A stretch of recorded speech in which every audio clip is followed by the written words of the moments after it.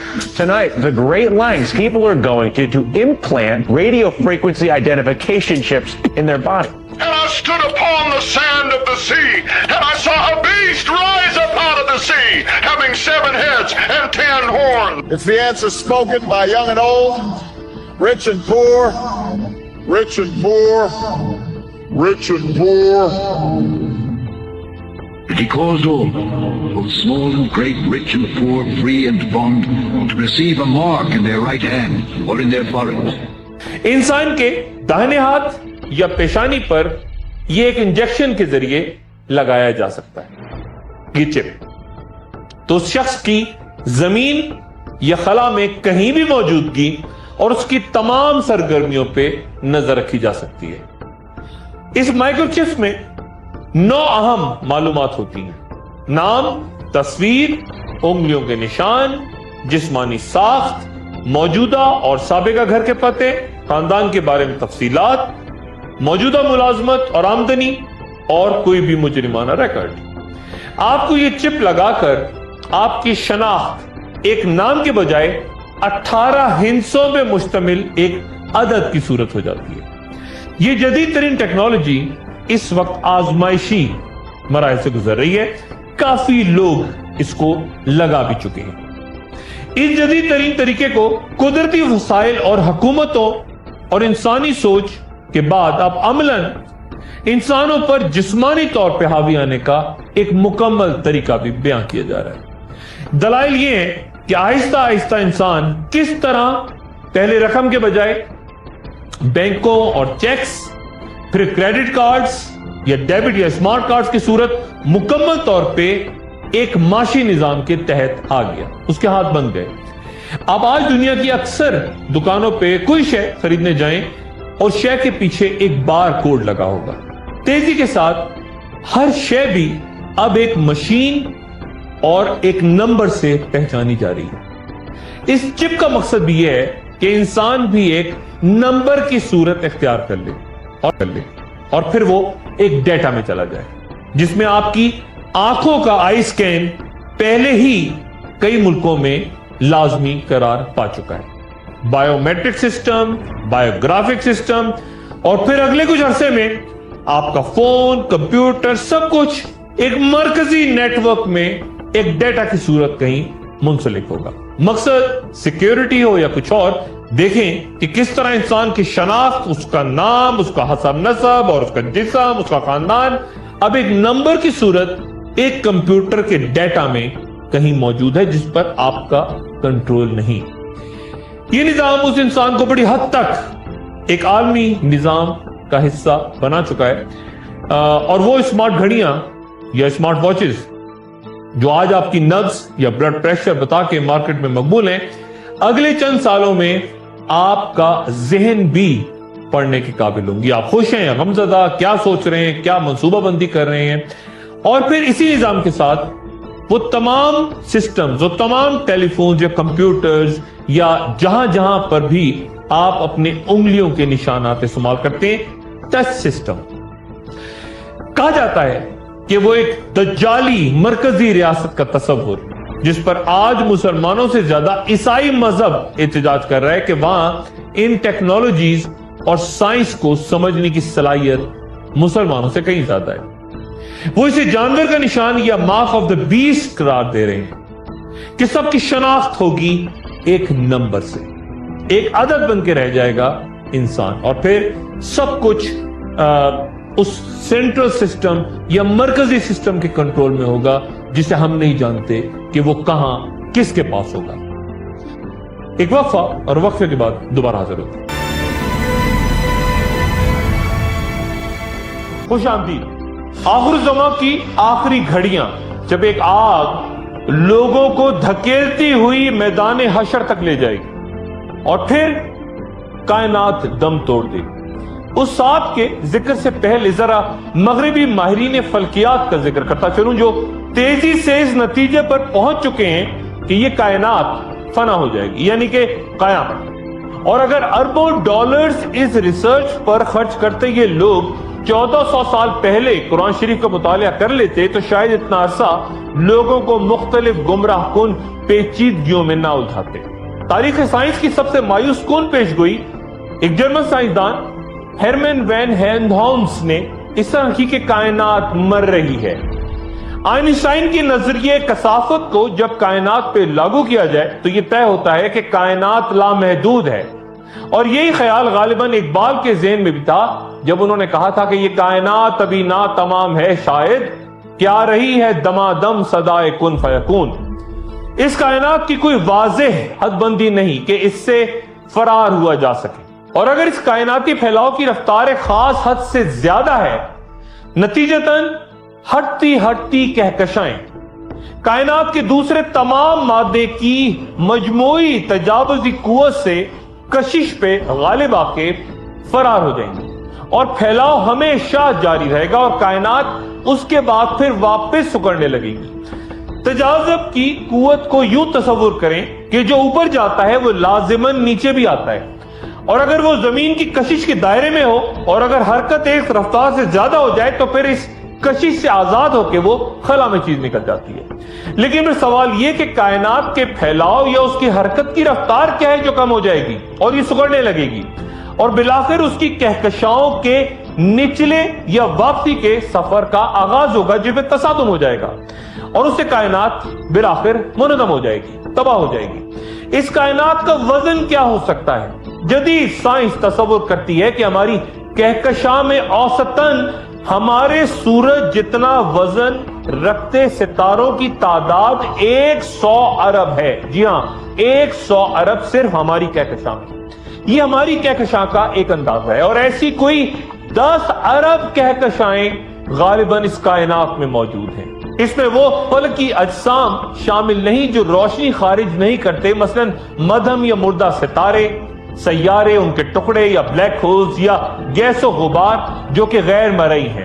اور پھر کہکشاؤں کا درمیانی حصہ بھی خالی نہیں، اور وہاں بھی بڑی تعداد میں ایسے اجسام یا گیسیں موجود ہیں. ہماری کہکشاں میں جو 100 ارب ستارے نور افشاں ہیں ان میں سے ہر ایک کا انجام متعین ہے. یہ سب ایک لمحہ بجھ جائیں گے اور ان کی جگہ کہکشاں کے مرغولا نما بازوؤں میں نئے ستارے لیتے رہیں گے۔ لیکن ابتدائے کائنات سے موجود مادہ جو کہ رفتہ رفتہ ان ستاروں میں شامل ہوتا جا رہا ہے آخر کار ختم ہو جائے گا اور ہر لمحہ پھیلتی کائنات بالآخر اپنے اس ماخذ سے، اس مادے سے محروم ہو جائے گی اور روشنی کا یہ دور بالآخر کائنات سے ختم ہوگا۔ یعنی ایک ایسی کائنات جو ایک وقت میں مکمل طور پہ خالی ہوگی، اندھیرا یعنی لامحدود خلا میں مادے کی انتہائی محدود مقدار۔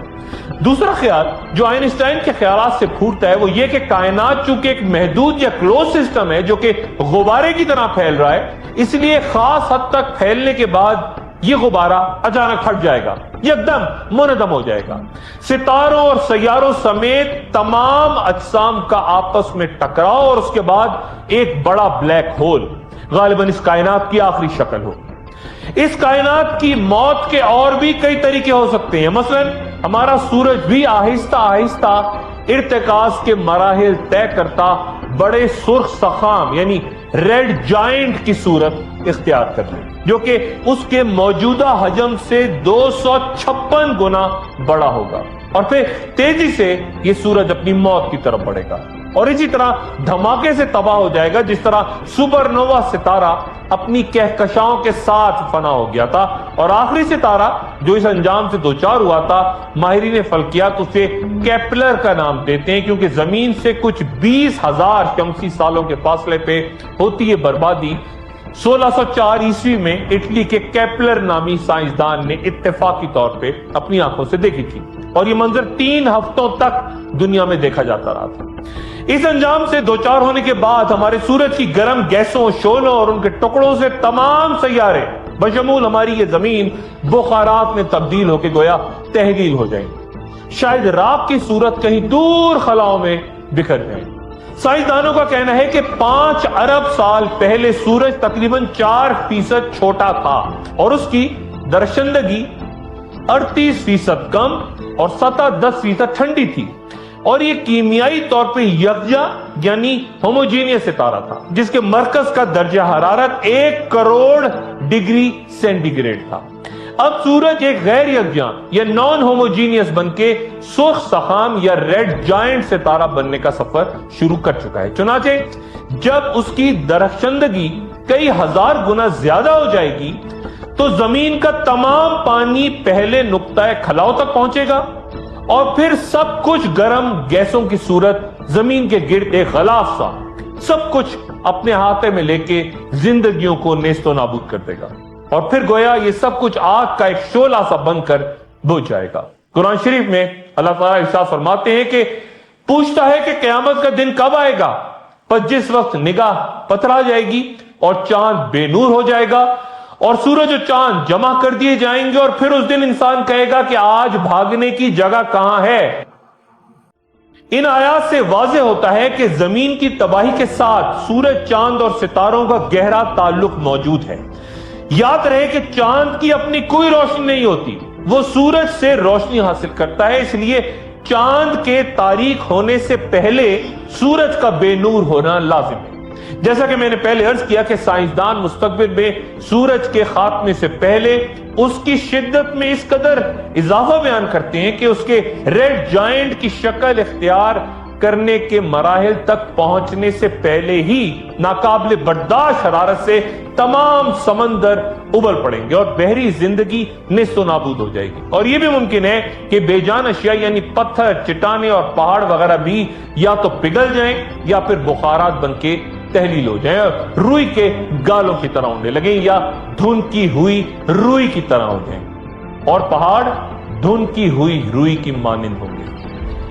ان ناگزیر علامات کے علاوہ بھی چند تباہ کن آفات زمین کو ختم کر سکتی ہیں، مثلا کسی بھاری شہاب ثاقب کا زمین پہ گرنا یا کسی کومٹ ستارے کا زمین سے ٹکرانا، ایک تباہ کن ایٹمی جنگ یا رفتہ رفتہ ختم ہوتی اوزون کی وہ حفاظتی تہ یا لیئر جس کے بعد سورج کی الٹرا وائلٹ شعائیں انسانی زندگی کے لیے قاتل ہوں گی، یا پھر برف کی وہ تہ جس کی موٹائی تقریباً 1 میل ہے اور قطب جنوبی اور گرین لینڈ سمیت دنیا کے وہ علاقے جو 10 مربع میل پر یہ تہ رکھتے ہیں، اور اگر وہ تہ پگھل جائے تو دنیا کے تمام سمندروں کے پانی کی تہ 30 سے 40 فٹ بلند ہو جائے گی، اور وہ تمام ممالک مثلا ہالینڈ وغیرہ جو نچلی سطح پہ ہیں سب کے سب ڈوب جائیں گے۔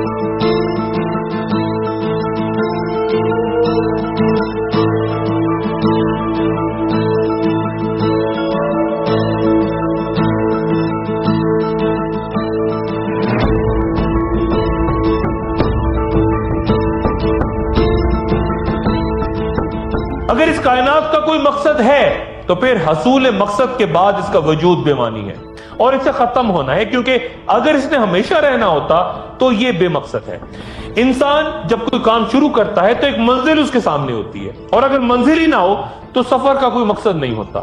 شاید کائنات بھی اپنے حصول مقصد کی دلیل کے طور پہ ایک دن فنا ہوگی کہ ہر شے کو موت کا مزہ چکھنا ہے۔ اس وسیع و عریض ہر طرف پھیلتی بڑھتی طاقتور کائنات کو بھی ایک وقفہ اور وقفے کے بعد دوبارہ حاضر ہوتا۔ خوش آمدید۔ گزری نشست میں دخان یا دھوئیں کا ذکر کیا تھا جو تمام دنیا کو اپنی لپیٹ میں لے گا۔ یہ دھواں 40 روز تک جاری رہے گا اور تب لوگوں کو یقین آئے گا کہ یہ ایک دردناک عذاب ہے۔ 40 روز بعد جب اس دھوئیں کی شدت میں کمی آنا شروع ہوگی تو آخر الزماں کی آخری بڑی نشانی علامت کبریٰ ظاہر ہوگی۔ ایک بھڑکتی ہوئی آگ کے شعلے جو یمن سے اٹھیں گے اور لوگوں کو ہانکتے ہوئے میدان حشر تک لے جائیں گے۔ حضرت عبداللہ بن عمر رضی اللہ تعالیٰ عنہ سے روایت ہے کہ رسول اللہ صلی اللہ علیہ وآلہ وسلم نے فرمایا کہ روز قیامت سے پہلے حضر الموت سے ایک آگ نکلے گی جو لوگوں کو اکٹھا کرے گی۔ صحابہ نے عرض کی کہ یا رسول اللہ ان حالات میں آپ ہمیں کس بات کا حکم دیتے ہیں؟ تو آپ صلی اللہ علیہ وآلہ وسلم نے فرمایا کہ تم شام میں رہائش اختیار کر لینا۔ حضرت انس رضی اللہ تعالیٰ عنہ سے روایت ہے کہ رسول اللہ صلی اللہ علیہ وآلہ وسلم نے فرمایا کہ جہاں تک قیامت کی پہلی نشانی کا تعلق ہے تو یہ وہ آگ ہے جو مشرق سے ظاہر ہو کے لوگوں کو حشر کے لیے مغرب میں جمع کرے گی۔ یہ آگ چونکہ قیامت کی آخری نشانی ہے، اس لیے اس کا مقصد لوگوں کو جلانا یا نقصان پہنچانا نہیں ہوگا، بلکہ یہ صرف انہیں میدان حشر یعنی شام کی طرف دھکیلے گی۔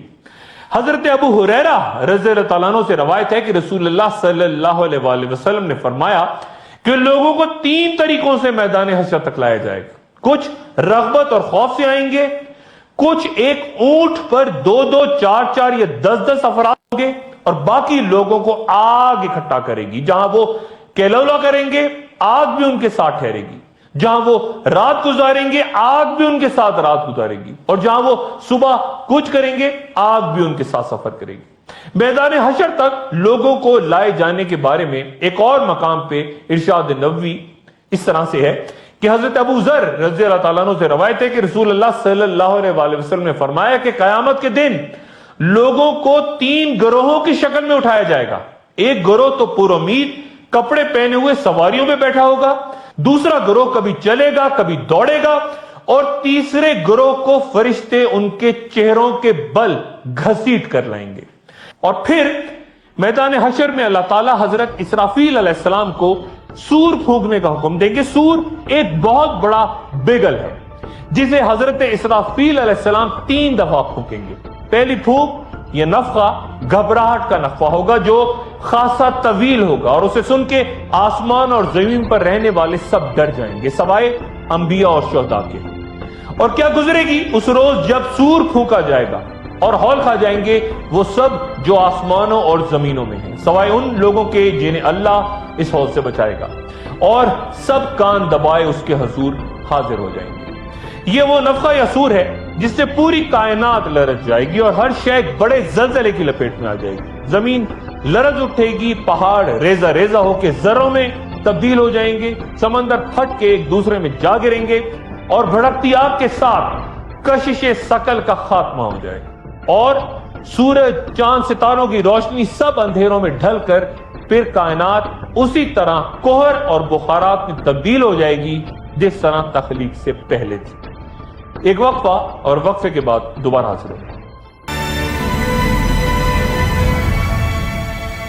خوش آمدید۔ پھر حضرت اسرافیل علیہ السلام یروشلم کی مقدس پہاڑی سے دوسری بار سور پھونکیں گے.